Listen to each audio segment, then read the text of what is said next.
cidades renovadas.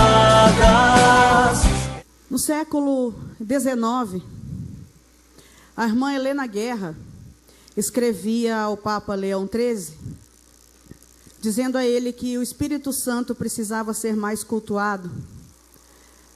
E a irmã Helena Guerra tinha um sonho,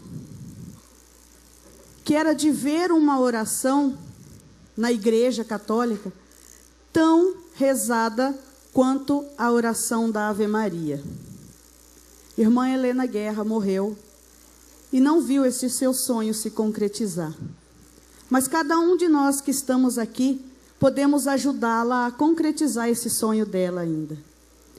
E nós vamos fazer essa oração agora para iniciar esse momento. E essa oração diz assim: Vinde, Espírito Santo, enchei os corações dos vossos fiéis e acendei neles o fogo do vosso amor. Enviai o vosso Espírito e tudo será criado e renovareis a face da terra.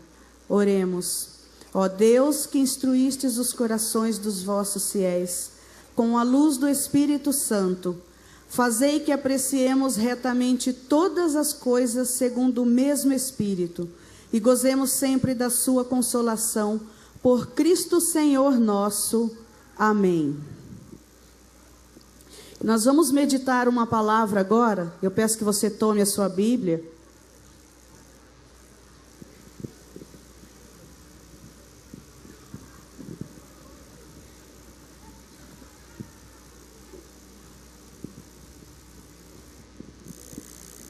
Ela está no Evangelho de São Marcos, capítulo 8, versículos 1 a 10. Marcos 8, 1 a 10.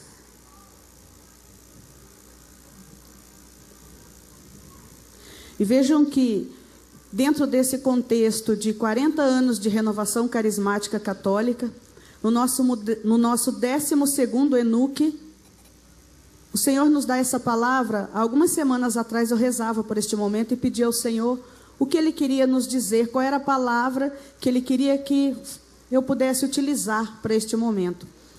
E o Senhor nos dá essa palavra que diz a segunda multiplicação dos pães.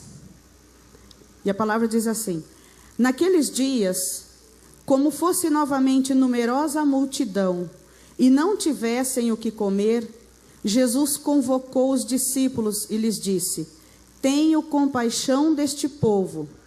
Já há 3 dias perseveram comigo e não têm o que comer. Se os despedirem em jejum para suas casas, desfalecerão no caminho. E alguns deles vieram de longe. Seus discípulos responderam-lhe: Como poderá alguém fartá-los de pão aqui no deserto? Mas ele perguntou-lhes: Quantos pães tendes? 7 responderam. Mandou então que o povo se assentasse no chão. Tomando os 7 pães, deu graças, partiu-os e os entregou entregou-os a seus discípulos para que os distribuíssem. E eles o distribuíram ao povo. Tinham também alguns peixinhos. Ele os abençoou e mandou também distribuí-los. Comeram e ficaram fartos, e dos pedaços que sobraram, levantaram 7 cestos. Ora, os que comeram eram cerca de 4.000 pessoas. Em seguida, Jesus os despediu, e embarcando logo em seguida com seus discípulos, foi para o território de Dalmanuta. Palavras da salvação. Vejam, nós conhecemos, o Ministério Universidades Renovadas conhece muito bem a palavra da multiplicação dos pães. Todos os enuques nós meditamos essa palavra da multiplicação dos pães. E nesse momento o Senhor nos dá a palavra da segunda multiplicação dos pães. Os discípulos estavam com Jesus, caminhavam com Jesus no deserto. Jesus já havia multiplicado o pão uma vez. Já havia saciado a fome da multidão uma vez, e eles tinham presenciado isso e tinham participado disso. E nesse segundo momento, nessa segunda multiplicação dos pães, uma numerosa multidão acompanhava Jesus, perseverava com Jesus por 3 dias. E os discípulos estavam juntos com Jesus, juntos com a multidão. E tem uma palavra nesse texto, tanto na primeira multiplicação dos pães, quanto agora na segunda multiplicação dos pães, que ela salta aos olhos. E eu quero que você, se possível, você estiver aí com a sua Bíblia, que você possa grifar essa palavra na sua Bíblia. Ela está no primeiro versículo, que é a palavra compaixão. Segundo versículo. A multidão que acompanhava Jesus tinha fome. A multidão que acompanha Jesus hoje permanece com fome. A multidão na nossa universidade tem fome ou não? Tem fome? A multidão na sua universidade tem fome? A multidão na sociedade hoje tem fome? E tem fome de quê? Fome de Deus? Fome de justiça? Tem fome de sonhos? Tem fome de esperança? Tem ou não tem? Você consegue perceber isso lá onde você está, na sua universidade? Tem pessoas lá, muitas pessoas com fome de justiça? Tem pessoas com fome de amor? Muito ou pouca? Tem muita gente, a universidade aí, o local onde você está presente, que tem muita gente com fome de amor, faz assim para mim, se você conhece lá. Assim, bastante? Muita gente com fome de amor? E com fome de Deus, tem muita gente? Um montão? Com as 2 mãos assim? Pois é. Você percebeu que tem gente, você sabe que tem gente com fome de Deus, fome de justiça, fome de amor, fome de sonhos, fome de esperança, bem próximas a você, lá na sua universidade. Jesus caminhava com a multidão e com os seus discípulos. E Jesus observou que a multidão tinha fome. Mas por que Jesus percebeu que a multidão tinha fome? Primeiro, porque ele estava observando. E o que levou Jesus a ter uma atitude diante disso? Qual é a palavrinha que nós vamos grifar? Compaixão. Jesus disse: tenho compaixão desta multidão que persevera comigo há 3 dias. E a compaixão que havia no coração de Jesus levou Jesus a ter uma atitude diante daquilo. E o que acontece conosco? Muitas vezes o que acontecia com os discípulos? Os discípulos também estavam na multidão. E será que os discípulos não perceberam que o povo estava com fome? Às vezes não. Na primeira multiplicação dos pães, nós vemos que os discípulos vão dizer para Jesus: Jesus, o povo tem fome, despede eles para que eles vão embora se alimentar, porque eles estão com fome. Aqui na segunda multiplicação dos pães, a palavra não diz que os discípulos perceberam isso. Jesus percebeu que a multidão estava faminta.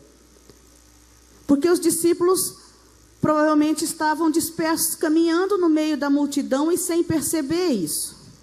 E nós muitas vezes vamos caminhando na nossa universidade, caminhando no nosso trabalho, e vamos nos acostumando com a situação, com o meio em que estamos vivendo, e não percebemos mais que a multidão tem fome. Às vezes nós fazemos o nosso pequeno grupo, fazemos o nosso gol, e o nosso gol está se alimentando, e as pessoas em volta estão morrendo de fome, e a gente não dá conta de perceber. Talvez o discípulo estivesse lá com o estômago roncando, e com fome, e eles preocupados em saciar a fome deles, mas Jesus observava todas as coisas, e todos que perseveravam com ele, percebeu que a multidão tinha fome e precisava ser saciada. Mas a compaixão que havia no coração de Jesus leva Jesus a ter uma atitude diante disso. E muitas vezes nós percebemos que a multidão está faminta, até percebemos, mas não está tendo compaixão no nosso coração. E o que é compaixão? Compaixão é ter o coração com. Ter o coração com o faminto. Jesus tinha o coração dele com o coração do faminto. Ele sentia a fome que a multidão faminta estava sentindo. E por isso ele era movido a ter uma atitude diante disso. E se nós não temos a compaixão no nosso coração, nós vamos até perceber que a multidão está com fome. Bastante gente assim, com fome. Mas vamos passar pela multidão, vamos cuidar de arrumar o nosso lanche, vamos cuidar de arrumar alimento para nós mesmos, e a multidão que dê um jeito, como for possível, ou que venha alguém lá de fora para saciar a fome da multidão. E aquele que tem compaixão no coração é levado a ter uma atitude. A ter uma atitude. E se a compaixão é verdadeira no coração, a atitude dele vai ser de fazer não somente o que é possível, mas vai fazer tudo que é necessário fazer. E a gente percebe que nesses 12 anos de caminhada do Ministério Universidades Renovadas, hoje a gente pode olhar assim e ver que temos, graças a Deus, muitos gols. São 634 gols no Brasil, 654 gols no Brasil, 36 GPPs. Crescemos, a multidão aumentou, glória a Deus que temos esse número. Quando eu partilhava esses números ontem lá no ECLA, o pessoal aplaudia muito, porque é algo extraordinário para eles, e é algo realmente extraordinário. Só que nós vamos caminhando e vamos arrefecendo a compaixão que Deus colocou um dia no nosso coração. Porque o que trouxe você para o Ministério Universidades Renovadas não foi só uma pregação de Enoque, não foi só porque alguém falou um dia de Universidades Renovadas para você, não foi uma camiseta com a logo. Não foi. Isso pode ter chamado a sua atenção, mas o que te fez ir lá para a universidade, fazer um gol, o que te faz estar no gol até hoje, o que te faz vir para o Enoque, é o Espírito Santo e a compaixão que Ele coloca no seu coração pela multidão faminta. Mas nós vamos caminhando e essa compaixão vai arrefecendo e nós não percebemos. E aí a gente começa a fazer o quê? A fazer o que é possível. Eu vou fazer o que é possível. Eu não vou ao gol hoje porque está chovendo. Não é possível que eu saia na chuva para ir ao gol. Eu não vou preparar a pregação hoje porque não é possível. Eu tenho que estudar até meia-noite e depois eu preciso dormir, preciso descansar. Então não é possível que eu faça isso. Eu não vou ao Enoque porque eu preciso comprar um tênis novo e o dinheiro que eu teria para investir nessa viagem, eu preciso comprar o meu tênis novo. Então não é possível que eu vá. Eu não vou ajudar a melhorar o site lá na minha universidade, porque não é possível, hoje eu estou focado em outra coisa. E eu começo a fazer só o que é possível. E vou reduzindo a graça de Deus para a multidão. Porque aquele que tem compaixão verdadeira no coração, ele faz o que é necessário para que o outro não morra de fome. O que é necessário precisa ser feito, e não o que é possível. Deus não convoca essa multidão que está aqui hoje, não chama uma nova geração para levantar-se, para fazer o que é possível. Tem muita gente aí fazendo o que é possível, mas Deus nos chama hoje a fazer o que é necessário, para que essa multidão assim, que você disse que está morrendo de fome na sua universidade, que nós sabemos que estão morrendo de fome na sociedade, seja alimentado.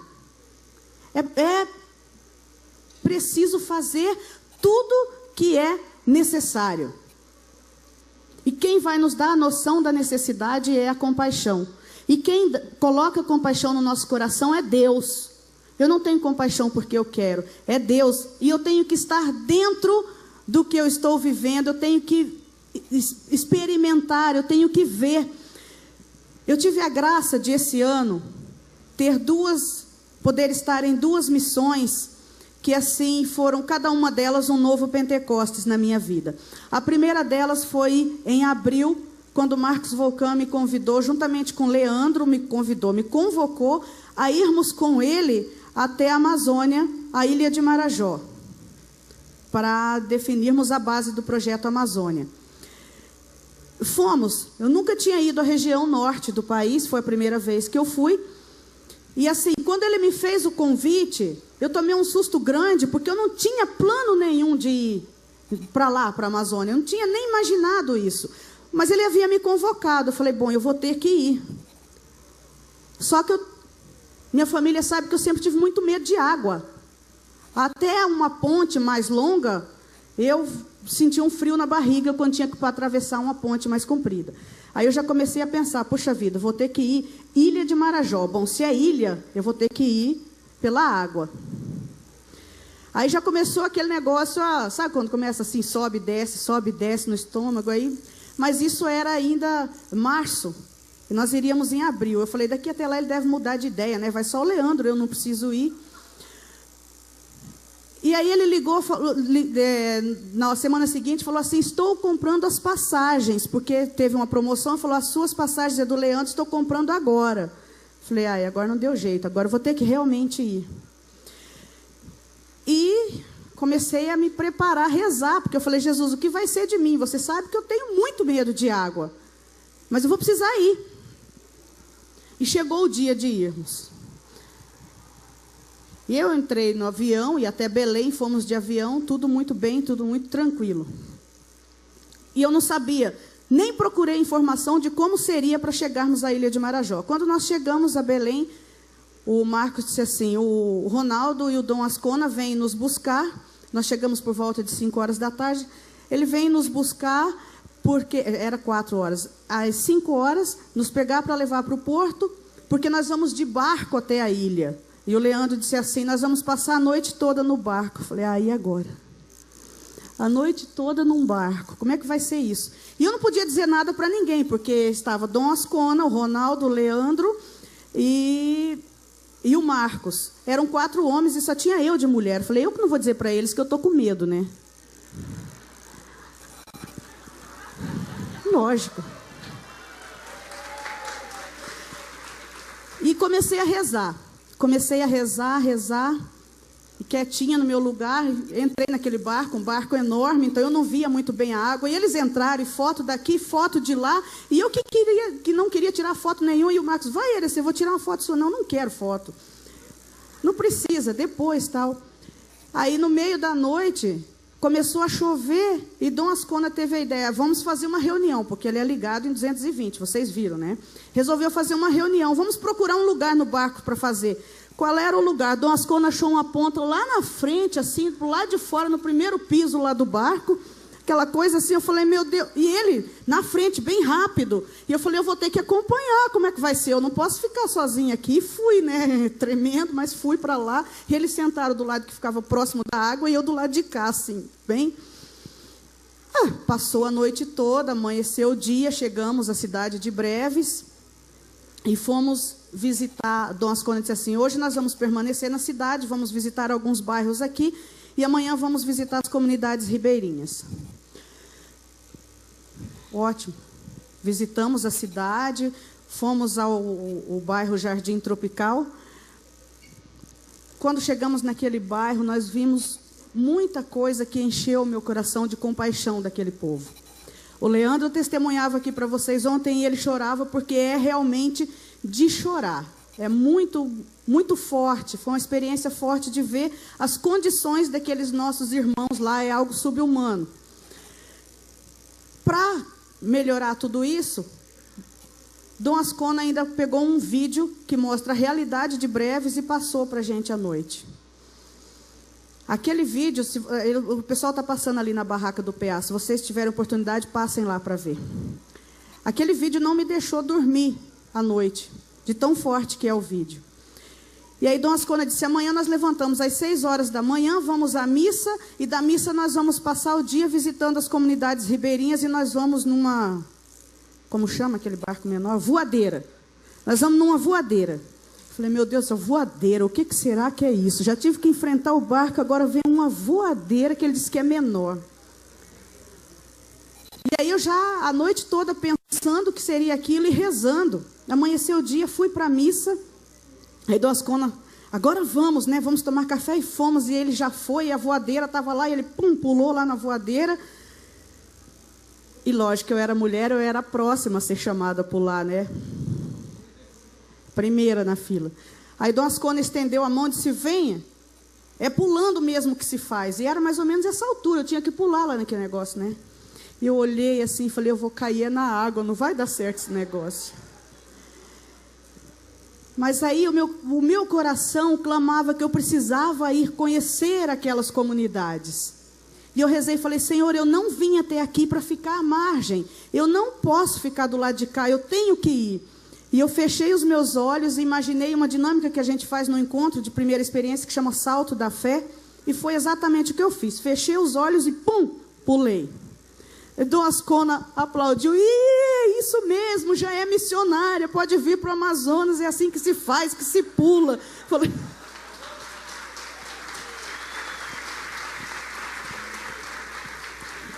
Eu falei, mal sabe ele como é que eu fiz isso. Gente, naquele momento, naquele exato momento, Deus passou a mão e arrancou o meu medo de água. Passamos o dia todinho, está ali o Leandro, que não me deixa mentir. Passamos o dia todinho entrando e saindo de barco, visitamos inúmeras comunidades ribeirinhas, até fotos eu fiz, não foi, Leandro? Vocês viram as fotos? Deus retirou o medo do meu coração. Porque Ele faz. Se você dá o passo para fazer o que é necessário, Deus faz o resto. Outra experiência agora recente foi na Venezuela, na missão que fomos para a Venezuela. Fomos naquela missão em 8 missionários. E chegamos na Venezuela, somente eu falando espanhol, os meninos não falavam. E na hora que eu fui pregar o sonho, tinha um tempo curto para pregar o sonho. E nós tínhamos um tradutor. Todos os meninos tiveram a tradução. E aí eu pensei, eu poderia usar a pessoa que estava fazendo a tradução, ou poderia usar o meu espanhol para pregar. Eu nunca tinha pregado em espanhol na minha vida, jamais. Não sabia nem como é que poderia acontecer isso. Mas era curto o tempo que eu tinha para pregar o sonho. Falei, se eu for pregar em português, eu vou ter que dividir esse tempo com o intérprete. Metade do tempo será dele. Eu não posso. Eu preciso do tempo todo. Aí eu rezei e disse, Senhor, esse povo precisa conhecer o sonho, eu preciso falar do sonho para eles. E eu vou, em teu nome, abrir a minha boca, você vai falar espanhol através de mim, porque eu não sei como se dará isso.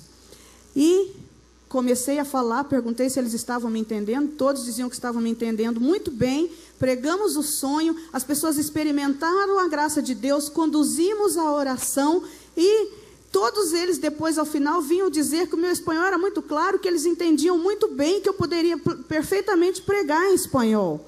Quer dizer, Deus faz, mas é preciso... Por que eu fui? Porque o meu coração estava movido de compaixão, que queria que eles experimentassem aquilo que eu tinha experimentado. Eu queria dar daquilo para eles também, que eles fossem alimentados, como Jesus queria que a multidão fosse alimentada também. E mais adiante a gente vai ver aqui nesse texto que Jesus diz aos discípulos, ide ver quantos pães tendes. Não, os discípulos, antes disso um pouquinho, os discípulos perguntam ali.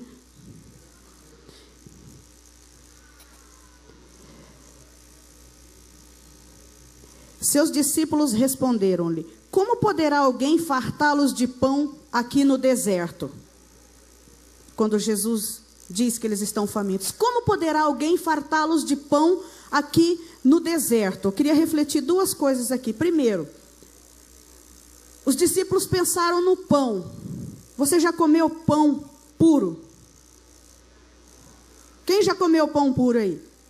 Em República come bastante, né não?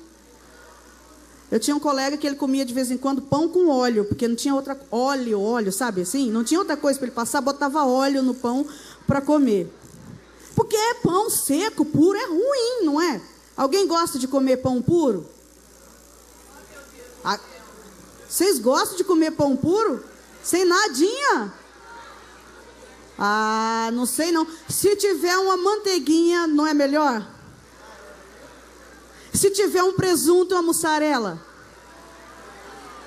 Muito melhor, né não? Pois é, nós não gostamos de comer o pão puro. Sempre queremos um recheio para o nosso pão. Só que acontece uma coisa.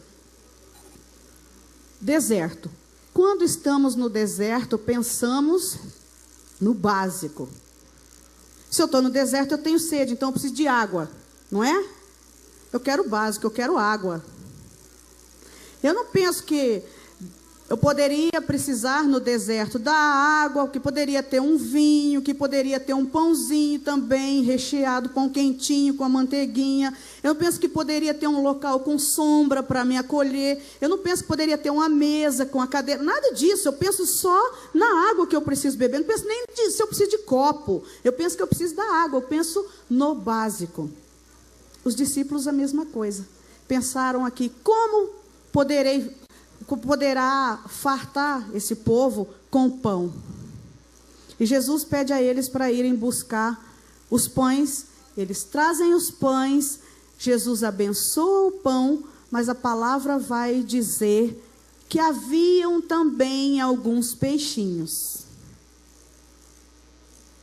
Jesus pensou também no recheio do pão, porque Jesus sabia que seria muito melhor para a multidão faminta um pão com recheio, e não o pão seco somente. E Jesus vai além também. Jesus poderia ter dito, não só distribuam agora o pão com recheio, mas Jesus diz aos discípulos, coloquem a multidão assentada e distribuam o pão com o recheio.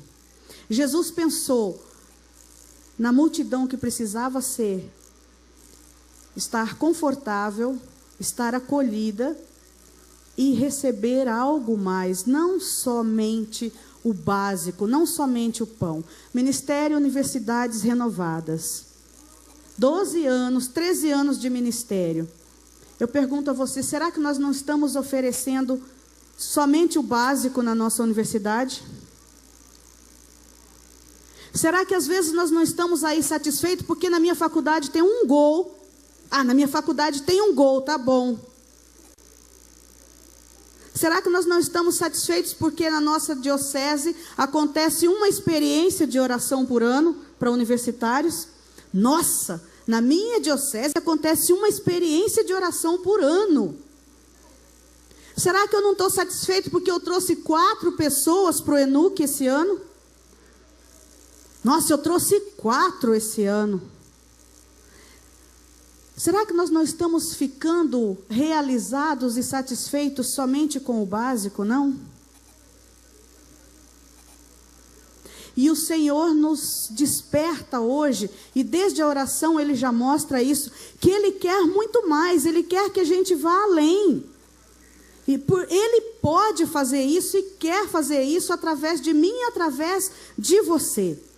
E vejam como Deus faz além. Quando eu fui para a ilha de Marajó, que eu fui enfrentar lá as águas, além de Jesus ter me curado do medo de água, ainda me deu a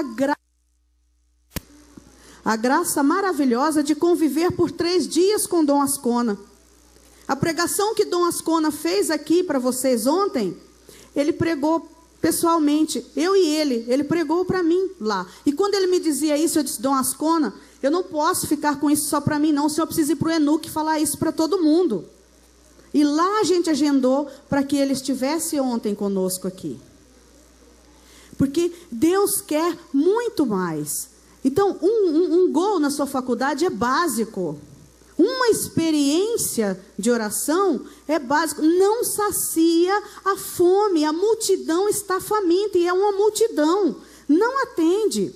Será que às vezes você não está satisfeito porque você formou e está com um emprego que você está ganhando um salário que dá para você pagar as suas despesas do mês?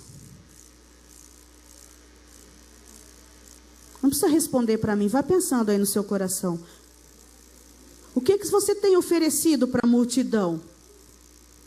Pão seco ou pão com recheio?